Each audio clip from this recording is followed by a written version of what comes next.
You know, we're trained for a multitude of missions, but when you bring 3 aircraft carriers in one space at the same time, there's a lot of things we've got to do. The command structure, the communications, all those things have to be worked out, and we did that, and that's what made it work so well.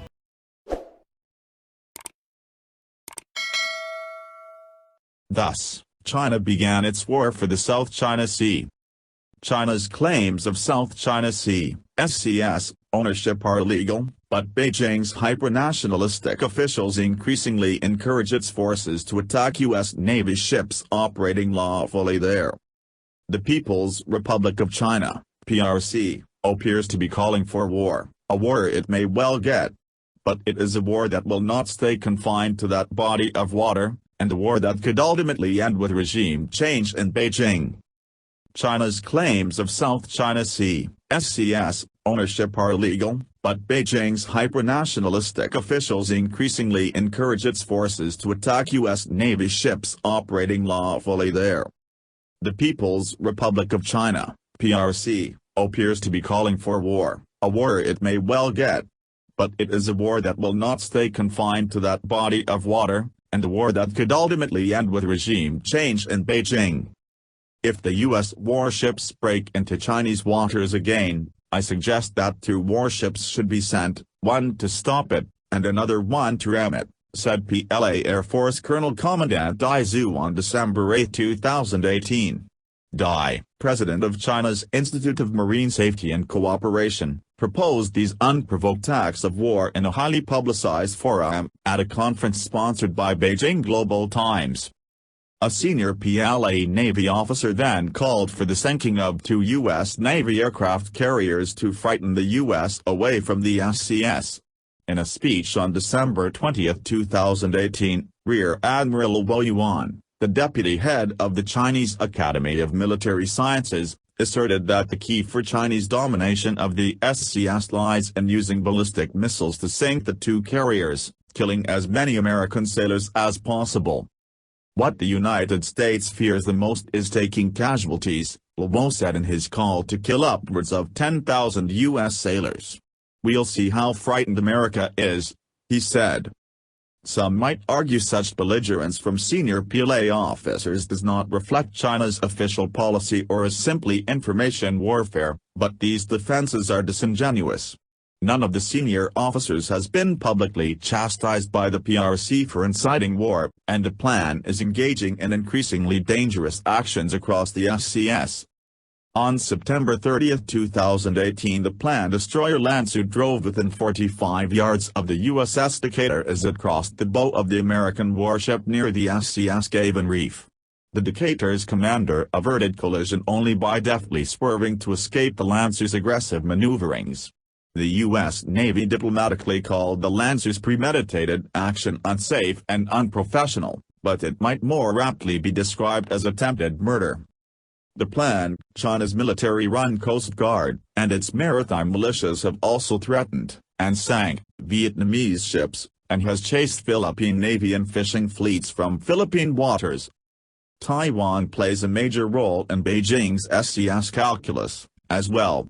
China's ruler Xi Jinping has ordered the PLA to be ready to invade Taiwan by 2020. By taking exclusive control of the SCS, China has another angle of attack for its Taiwan invasion force, from the Bashi Channel. China's claims to ownership of the SCS are bogus, of course.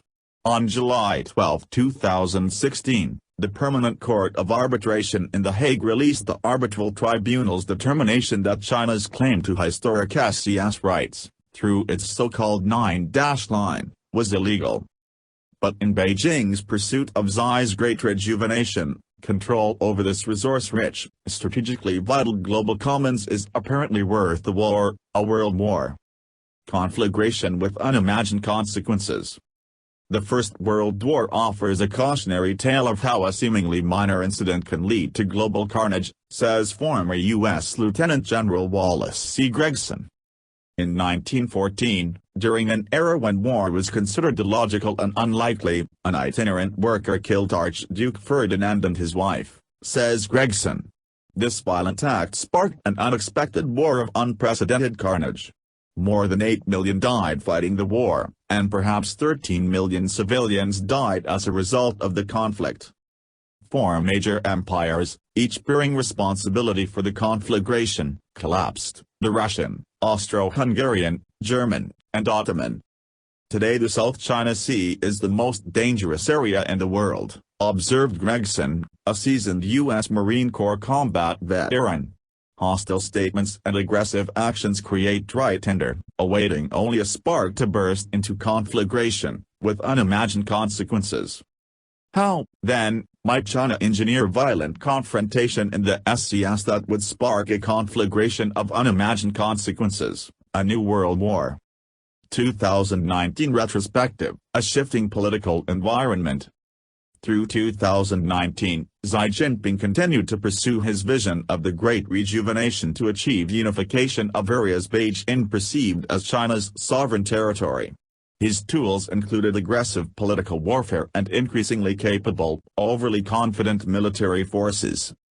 Despite Xi's 2014 promise to not militarize China's artificial islands in the Spratly Islands, China built air bases and defensive fortifications there and deployed warships to new naval bases on Fiery Cross, Mischief Reef, and Sabai Reef. In the SCS, China's Navy, Coast Guard, and the People's Armed Forces maritime militia harassed other nations' fishing boats and military vessels. However, nations from around the world began to slowly push back against China's overt SCS aggression. When the British Royal Navy and U.S. Navy held joint exercises in the SCS in early 2019, Beijing was put on notice. The United Kingdom-U.S. exercise followed closely the Royal Navy's first freedom of navigation operation the previous August, near the contested Paracel Islands. London committed Great Britain to re-engagement in the region to combat China's growing strength and militarization of the SCS. Beijing sharply criticized the UK's actions, of course. But perhaps less well appreciated by Beijing's rulers was the growing concern by the European Union, EU, and the North Atlantic Treaty Organization, NATO, regarding China's illegal assertiveness in the SCS, and its corrupt and coercive activities globally. NATO Secretary-General HE Mr. Jens Stoltenberg often stated NATO's concern about the situation in the East and South China Seas and reaffirmed NATO's opposition to unilateral coercive actions that could alter the status quo and increase tensions. This political resolve was reflected in renewed commitment of NATO to increase defense spending and modernize capabilities. As important from the SCS perspective, NATO's commitment included the projection of stability abroad through rapidly deployable expeditionary forces. Nevertheless, Beijing seemed to dismiss NATO's concerns, and the alliance's proven ability to conduct sustained combat operations in such distant locations as Afghanistan following the 9/11 terror attacks on the United States. Senior EU officials echoed concerns about China's unlawful conduct in the SCS. China's expansionism was seen as a direct threat to the EU, as the EU focused on enhanced security and defense integration. The EU boosted its military readiness, an integrated defense policy and capabilities with the European Defence Fund and permanent structured cooperation, by bolstering rapid deployment forces, and through the creation of the French-driven European Intervention Initiative. To highlight Europe's growing concern with China's expansionism, in March, France sent its nuclear-powered aircraft carrier Charles de Gaulle with a battled group of 3 destroyers, a submarine and a supply vessel into the region. China now faced an evolving united front of nations committed to maintaining freedom of navigation in the world's most vital waterways. As PRC maritime aggressiveness and political warfare become more intense towards other regional claimants, Southeast Asian countries such as the Philippines and Vietnam began to ask for international help. The post-Duterte Philippines government formally requested U.S. support under the Mutual Defense Treaty, MDT. In 1994 and again in 2012, Philippine leaders were shocked by the U.S. government's failure to back it in territorial disputes with China. However, when U.S. Secretary of State Mike Pompeo stated on March 1, 2019, that any armed attack on Philippine forces, aircraft, or public vessels in the South China Sea will trigger mutual defense obligations under Article 4 of our Mutual Defense Treaty. It was clear that a new generation of American national security managers clearly learned from this past alliance mismanagement. The U.S. military rapidly increased its presence in the Philippines' exclusive economic zone waters. In another alliance-strengthening move, the U.S. Pacific Fleet and Japan's maritime self-defense forces in the SCS expanded combined carrier flight and naval surface and submarine operations. This sent a clear signal to Beijing that the SCS remained global commons, and not China's private lake, and that the SCS would not be a safe haven for its ballistic missile submarine force. This show of unity greatly encouraged many nations that had seen little meaningful pushback against China's expansionist activities. Meanwhile, Canberra called for a peaceful resolution to the increasingly tense situation, but it said it would not sit by and watch China dominate the South China Sea. Australia's RAF Operation Gateway P-8A Poseidon maritime surveillance aircraft began flying daily missions over the SCS. As important, Australia began publicizing imagery of China's rapidly expanding maritime activities there. India, increasingly concerned about China's expansion into the Indian Ocean, belatedly enhanced maritime cooperation with the other members of the Quad, Australia, Japan, and America. The four countries began planning for combined SCS dissuasion operations. 2020, Indications, Warnings, and War. China often leaked reports that Xi Jinping had ordered the PLA to be able to take Taiwan by force by the year 2020. As January 1, 2020 dawned, Xi also had his eyes on the SCS as an achievable objective that year. The two objectives were inextricably linked. The SCS would be taken first. On January 21, 2020, Xi ordered 5 large island-building dredges to deploy from Hainan Island, along with auxiliary vessels and equipment associated with the initial SCS artificial island construction. Their destination, Scarborough Shoal, 124 miles off Luzon, claimed by the Philippines but effectively owned by China since it illegally took control of it in 2012. American and other countries' intelligence organizations quickly detected the movements. An artificial island at Scarborough Shoal would provide the PRC an air and naval base that would block American military entry into the SCS via the Boshi Channel. It would also provide a southern avenue of attack for a Taiwan invasion. In response, the U.S. and the Philippines agreed to increase military presence around Scarborough Shoal. The U.S. Indo-Pacific Command directed preparatory actions, to include ordering the U.S. 7th Fleet Forces to take station 12 nautical miles off the shoal no later than January 24. Meanwhile, China swarmed hundreds of fishing boats, Coast Guard vessels, and maritime militia ships across the SCS, similar to its swarming operation to stymie Philippine construction in the Spratlys in late 2018. China hoped to intimidate and deceive U.S.-led coalition forces in the SCS, and to draw them from the shoal. In a military confrontation, the intermingled non-combatant vessels would distract and confuse coalition commanders, and provide the PLA continuous intelligence and fire direction support. On January 26, the PRC declared an Air Defense Identification Zone, ADIZ, over SCS, and a task force including its 1 aircraft carrier, 15 surface combatants, and 10 attack submarines set sail south from Hainan Island. Simultaneously, PLA Air Force deployed fighter, attack aircraft to Hainan and bases along China's southeast coastline, to include squadrons of Su-27 flankers and FB-7 Founders capable of maritime strike operations. PLA rocket forces opposite Taiwan and southeast China were placed on highest alert, armed with multiple regiments of short and medium-range ballistic missiles.